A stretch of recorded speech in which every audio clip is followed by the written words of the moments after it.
CSK ரசிகர் ஒருவர் அந்த அணிக்கு உருக்கமாக கோரிக்கை ஒன்றை வைத்துள்ளார். இது பரபரப்பை ஏற்படுத்தியுள்ளது. மேலும் சிஎஸ்கே ரசிகர்களுக்கு நம்பிக்கை ஊட்டும் விதமாக வாட்சன் ஒரு பதிலையும் அளித்துள்ளார். கிரிக்கெட் என்பது இந்தியாவில் ஒரு மதம் போல இருக்கின்றது. ரசிகர்கள் கிரிக்கெட்டை உயிருக்கும் மேலாக நேசித்து வருகிறார்கள். அதிலும் சென்னை ரசிகர்கள் என்றால் உண்மையிலேயே கிரிக்கெட்டுக்கு உயிரையே கொடுப்பார்கள்.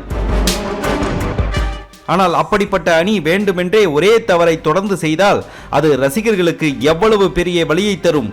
இது பற்றி ரசிகர் ஒருவர் கூறியது: சிஎஸ்கே அணியில் இளம் வீரர்களுக்கு வாய்ப்பே கொடுப்பதில்லை. சிஎஸ்கே அணியில் ரஷித் என்ற ஒரு வீரர் இருக்கிறார். அவர் அல்டிமேட்டாக விளையாடுவார். நிஜமாக சொல்கிறேன், அவருக்கு 2 போட்டிகளில் வாய்ப்பு கொடுங்கள். அந்த போட்டிகளில் ரஷித் 30 ரன்களுக்கு மேல் அடிக்கவில்லை என்றால் என்னுடைய வீட்டையே நான் சிஎஸ்கே பெயருக்கு எழுதி தருகிறேன். நான் இதை ருத்ராஜுக்கு ஆங்கிலத்தில் சொல்கிறேன் என்று மனவேதனையுடன் கூறினார்.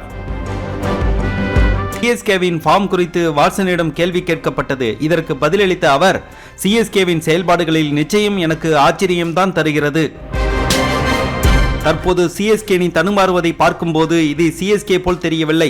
நான் சிஎஸ்கே அணியில் இருந்தபோது தோனி மற்றும் பயிற்சியாளர் பிளமிங் ஆகியோர் வீரர்களிடம் உங்களுடைய பணி இதுதான் என்று ஒருவருக்கு ஒவ்வொரு ரோலை கொடுத்து விடுவார்கள்.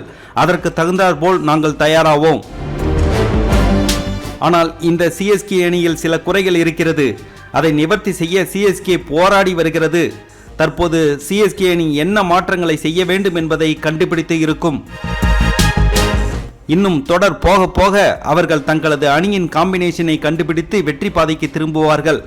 பிளமிங்காக இருக்கட்டும், தோனியாக இருக்கட்டும், ஒட்டுமொத்த அணியுமே வெற்றி பாதைக்கு எப்படி திரும்புவது என்பதை நன்கு அறிந்திருப்பார்கள்.